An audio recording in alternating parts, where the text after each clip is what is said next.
उद्योगपव भगवद्ज्ञानपव अशीतितमोऽध्याय। नकुल का निवेदन। नकुल बोले, माधव, धर्मज्ञ और उदार धर्मराज ने बहुत सी बातें कही हैं और आपने उन्हें सुना है। 1। यदुकुलभूषण। राजा का मत जानकर भाई भीमसेन ने भी पहले संधि स्थापन की, फिर अपने बाहुबल की बात बताई है। 2। वीर। इसी प्रकार अर्जुन ने भी जो कुछ कहा है वो भी आपने सुन ही लिया है। आपका जो अपना मत है उसे भी आपने अनेक बार प्रकट किया है।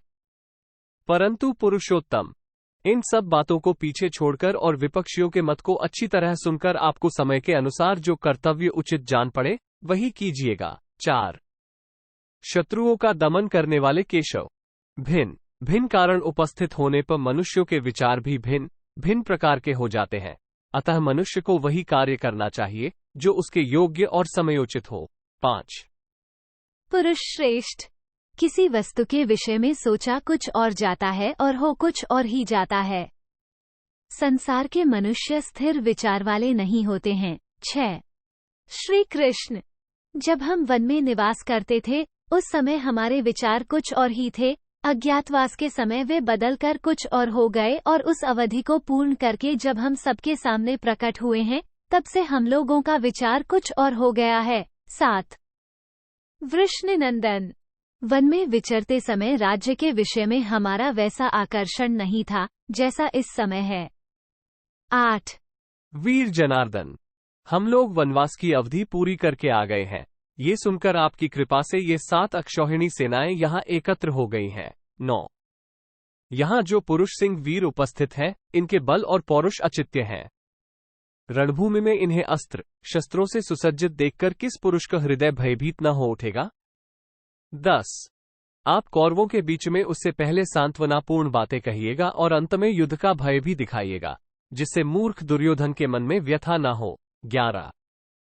केशव।